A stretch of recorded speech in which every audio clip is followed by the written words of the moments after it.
Creations, A.M. Bhaskar, director, and cinematographer Bhaskar, thanks சொல்லிக்கிறேன். இந்த படத்தில் Keerthi Dharan, Sureka, Sona ma'am and all the other artist ரொம்ப நல்லா பண்ணியிருக்காங்க. இது ஒரு சின்ன ஆன்டி ரோல் பண்ணியிருக்கேன் நான். இது suspense thriller, it's a murder subject. பாடல்கள் நல்லா வந்திருக்கு. John Peter sir has done lovely music for this film. Very breezy songs, and there is one peppy song here, Kada Mutta Kannanadu அப்படின்னு சொல்லி. So I thank the whole team, the unit, and I thank God for this opportunity. I thank my parents and எங்கள் தாத்தா ஆசீர்வாதம் என்றைக்கும் எனக்கு இருக்கும்னு நம்புகிறேன். அது போக புதுசாக வந்துட்டு மக்களாக தேர்ந்தெடுத்து சொல்லிட்டாங்க. இன்னும் நான் பெரிய ஆளும் ஆகலை. அந்த மக்கள் செல்லம் கஜேஷ் அப்படின்னு சொல்லியிருந்தாங்க. மக்கள் செல்லம், அதுக்கு உண்மையான செல்லம் தான் நானும் நம்புகிறேன். ஆனால் ரொம்ப நன்றி இந்த வரவேற்புக்கு.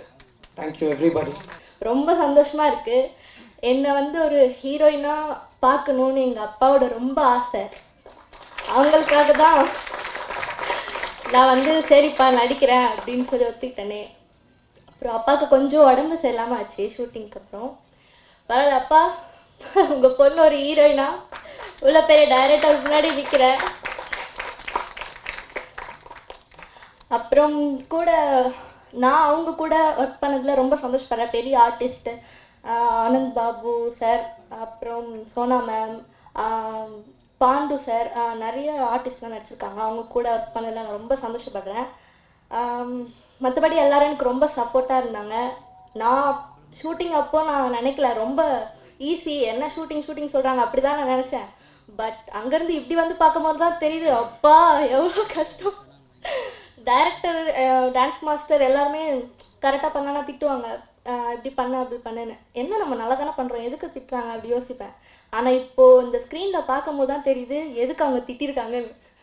சார் ரொம்ப தேங்க்ஸ் சார், நான் எதிர்பார்க்கவே இல்லை. எனக்கு ரொம்ப சந்தோஷமாக இருக்குது. அண்ட் சாங்ஸ் எல்லாம் ரொம்ப சூப்பராக இருக்குது. அப்புறம் ஸ்பெஷலாக வந்திருக்க டைரக்டர் சார் உங்களுக்கும் ரொம்ப தேங்க்ஸ். விக்ரமன் சார் உங்களுக்கு ரொம்ப தேங்க்ஸ் எங்களுக்கு சப்போர்ட் பண்ணுறதுக்கு. ஆனந்த் பாபு சார், அவங்கக்கிட்ட நான் டைலாக் பேசுகிறப்போ ரொம்ப பயந்தேன். இப்போ ரொம்ப பெரிய ஆர்டிஸ்ட்டு, எனக்கு அப்படியே ரொம்ப ஸ்வெட்டிங்லாம் ஆச்சு. எனக்கு நாகேஷ் சார் பார்க்குற மாதிரியே இருந்தது. கஜேஷ் அவங்க கூட டான்ஸ் ஆடும் போதும் அப்படி தான், எனக்கு நாகேஷ் சார் பார்க்குற மாதிரியே இருந்தது. ஆனால் எப்படியோ என்னை வந்து ஃபுல்லாக பண்ண வச்சுட்டாங்க. ரொம்ப thanks sir, Bhaskar sir. And என்ன இவ்வளோ நான் ஆடுவேன்னு எனக்கு இப்போ தான் தெரியும். மாஸ்டர் அவங்களுக்கும் ரொம்ப தேங்க்ஸ். எங்கள் யூனிட்டில் இருந்த எல்லாருக்குமே ரொம்ப ரொம்ப ரொம்ப தேங்க்ஸ். நான் ஒரு ஆன்டி ரோல் பண்ணுறேன் இந்த படத்தில். ஒரு லாட் ஆஃப் வில்லங்கம், ஒரு அடிதடி. சில பேர் எல்லாம் என் லைஃப்பில் நிறைய பேர் வந்துட்டு போயிருக்காங்க, நல்லவங்க கெட்டவங்க, டென்ஷன் ஆக்கினவங்க எல்லாம். ஸோ அந்த டென்ஷன் ஆக்கின ஆளில் ஒரு ஆளை யோசித்தேன், நடிப்பு ஆட்டோமேட்டிக்காக வந்து இந்த படத்தில் சொல்லி. So I just wish the whole team, Sureka and Geeti. So I wish all of them and you too all the very best. In the படத்தில் ஸ்பெசிஃபிக்காக நான் சொல்லணும்னு நினச்சது, A.M. Bhaskar சார் மாதிரி ஒரு ஹார்ட் ஒர்க்கர் நான் பார்த்ததே இல்லைங்க. ஆஃப் லேட் ரொம்ப I was very happy for him. ஒரு ரொம்ப பொறுமை உள்ள, ஒரு ஜாஸ்தி பொறுமை உள்ள ஒரு மனுஷர். So I just wish him, எங்களால் முடிஞ்ச சப்போர்ட் எல்லாம் கண்டிப்பாக எப்போவுமே இருப்போம் sir. So you do not worry. And thank you so much Vikraman sir for coming here. And I wish everyone else all the very best. Thank you. ஃபோன்லேயே எஸ்ன்னு சொன்ன என் அருமை அன்பு டைரக்டர் புது வசந்த விக்ரமன் சார் அவர்களுக்கு எனது மரியாதைக்குரிய வணக்கத்தை தெரிவித்துக் கொள்கிறேன். புது வசந்தம் பண்ணும்போது ஒரு ஹாப்பியாக இருக்கும் அந்த ஷூட்டிங். ஒருத்தர் மட்டும் ரொம்ப டென்ஷனாக இருப்பார். அவர் வேறு யாரும் இல்லை, நீங்கள் இன்னைக்கு உட்காந்துருக்கிற இந்த விக்ரமன் சார். ஒரு டவல் ஒன்று வச்சுருப்பாரு, அது அப்படி மேலே போட்டு பாருங்க. பஸ் ஸ்டாண்டில் ஒரு ஷார்ட் எடுப்போம், நம்ம இங்கேயும் உட்காந்துருப்போம், ஷார்ட் வரும்னு காத்துக்கிட்டு இருப்போம். இவர் ஷார்ட்டை தேடி போயிட்டு இருப்பார். ஒரு இடத்துல உட்காரவே மாட்டாங்க. இதெல்லாம் வந்து நான் அனுபவிச்சதுனால சொல்கிறேன். ஒரு எப்பேற்பட்ட ஒரு டைரக்டர் இன்னைக்கு உங்கள் மத்தியில் இவ்வளோ, அதாவது சூப்பர் டூப்பர் ஹிட்ஸ், ஒரு படமும் சூப்பர் டூப்பர் ஹிட்ஸ் கொடுத்து இன்னைக்கு ஒரு பாட்டும் அவர் எடுத்த படத்தில் ஒவ்வொரு பாட்டும் மனசில் நிற்குது. அப்பேற்பட்ட ஒரு டைரக்டர் வந்து எப்படி இருந்தார் ஃபஸ்ட்டு படத்தில் அப்படிங்கிறது வந்து ஒரு உதாரணம். அது ஏன் நான் சொல்கிறேன்னா, அந்த நடந்துக்கிட்டே அந்த ஷாட்டை தேடுற ஒரு பழக்கம் வந்து அப்புறம் விக்ரமன் சாருக்கு அப்புறம் வந்து நான் இவர்கிட்ட தான் பார்க்குறேன், ஏஎம் பாஸ்கர் சார்கிட்ட பார்க்குறேன். அதனால் இந்த ஃபங்க்ஷனுக்கு விக்ரமன் சார் வந்து நம்ம டைரக்டரும் அந்த டைரக்டர் நம்ம நான் யார் நீ சொல் படத்தை வந்து வாழ்த்துறதுல வந்து நான் ரொம்ப பெருமைப்படுறேன். கண்டிப்பாக இதில் ஒர்க் பண்ண எல்லாருக்கும் உங்களுடைய ஆதரவு என்றைக்கும் இருக்கணும். ப்ளஸ் இந்த படம் நல்லா ஓடுறதுக்கு நீங்கள்லாம் மனசார வாழ்த்தணும். என்னுடைய நண்பர்கள் ரவிக்குமார் இவங்கெல்லாம் வந்து பைட்ஸ் கொடுத்துருக்காங்க, அர்ஜுன் எல்லாம் பைட்ஸ் கொடுத்துருக்காங்க. அது எப்படி ப்ளே பண்ண போகிறாங்களா இல்லையான்னு எனக்கு ஒன்றும் தெரியல, ப்ரோக்ராம் லேட் ஆகிட்டதுனால. விஷால் தம்பி வர வேண்டியது, பட் அவருக்கு கொஞ்சம் ஒரு சின்ன ஒரு இது இருக்குது, ஒரு ஒரு ஏதோ அப்பாயின்மெண்ட் இருக்குதுன்னு சொன்னாங்க இல்லைங்களா, அதனால் சரி. பட் இருந்தாலும் நமக்கு அதாவது பொன்னான கைகள், அதாவது ஒரு புது வசனம் கொடுக்க வந்த நமக்கெல்லாம் புது வசனம் கொடுத்த புது வசந்தம் டைரக்டர் விக்ரமன் வந்ததுனால எனக்கு முக்கிய மகிழ்ச்சி. என் அழைப்பை ஏற்றுக்கொண்டு இங்கு வந்திருக்கும் திரு செல்வா சார் வணக்கம், சுரேஷ் அவர்களின் நண்பர்கள், ப்ளஸ் தயாளன் ராஜா இவங்கெல்லாம் வந்திருக்காங்க, எல்லாருக்கும் என் வாழ்த்துக்கள். ப்ளஸ் முக்கியமான ஒருத்தரை வந்து உங்களுக்கு எனக்கு ரொம்ப பிடிக்கும், அவருடைய காமெடி, அவரை நான் மேலே கூப்பிட்றேன், தப்பாக சிவா சார் கொஞ்சம் வாங்க வரும் சார். அன்பு சிவா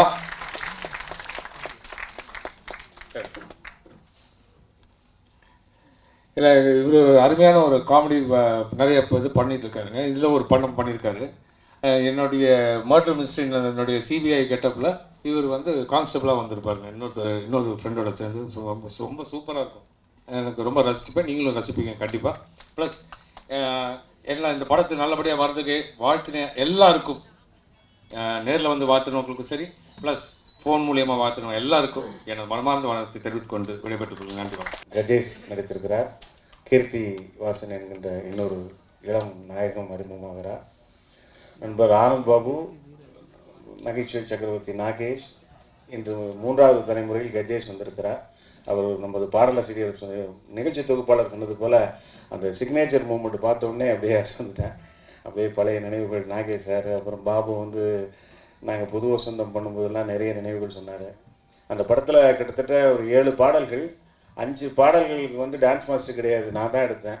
அது காரணம் என்னென்னா, ஆனந்த் பாபு நல்ல டான்ஸர், அவர் வந்து ஆட வச்சுட்டு சாங் போட்டு காமிச்சு நீங்கள் ஆடுங்க அப்படின்னு சொல்லிட்டு நான் எல்லாமே கம்போஸ் பண்ணுவேன்.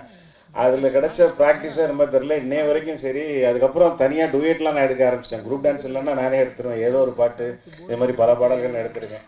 அது வந்து ஹீரோவுக்கு சொல்லிக் கொடுக்குறது ஈஸி, ஹீரோயினுக்கு உள்ள எக்ஸ்பிரஷன் சொல்லிக் கொடுக்குறதுலாம் பாருங்கள் எவ்வளோ கஷ்டப்பட்டிருப்போம் ஏதோ ஒரு பாட்டிலெல்லாம். இந்த மாதிரி பல நினைவுகள். உண்மையிலே கஜேஷ் வந்து பெரிய வெற்றி பெறணும், ரொம்ப நல்லா பண்ணியிருக்காரு. அவருடைய பாடி லாங்குவேஜ் கூட அப்படியே அப்பா மாதிரியே இருக்குது. அந்த ஜீப்பில் வர்ற ஒரு ஷாட்டில் நான் பார்த்தேன், அவர் கை வைக்கிறது எல்லாமே எனக்கு அப்படியே ஆனந்த் பாபு பார்க்குற மாதிரியே இருக்குது. ஆனந்த் பாபு ஜெராக்ஸ் மாதிரி. இப்போ 2 பேரும் டுவெல் ரோலில் உத்தம புத்திரலாம் நடிக்கலாம்னு நினைக்கிறேன். அந்த மாதிரி இருக்கிறாங்க. இப்போ பாடல்கள் ரொம்ப நல்லாயிருக்கு. இசையமைப்பாளர் ஜான் பீட்டருக்கு என்னுடைய வாழ்த்துக்கள். ஃபஸ்ட் டைம் கேட்ட உடனே இம்ப்ரெஸ் ஆகிறது தான் ஒரு நல்ல பாட்டு என்னை பொறுத்த வரைக்கும். அந்த வகையில் பார்த்தா இதில் வந்து அந்த காடமுட்டை கண்ணழகி, அப்புறம் ஏன் ஜோடியா அப்படின்ற பாடல்கள். அவரும் ரொம்ப நல்ல டான்ஸ் ஆடியிருக்காரு. எனக்கு அந்த அவரும் ஃபஸ்ட்டு படம்ன்றது தெரில, அவ்வளோ பிரமாதமாக டான்ஸ் ஆடியிருக்காரு. ஹீரோயின் ரொம்ப நல்லா டான்ஸ் ஆடியிருக்காங்க. அவங்க வந்து தயக்கத்தோடு பேசுகிறாங்க, எனக்கு டான்ஸே தெரியாதுன்ட்டு, பட் ரொம்ப நல்லா பண்ணியிருக்காங்க. அவங்களுக்கு என்னுடைய வாழ்த்துக்கள்.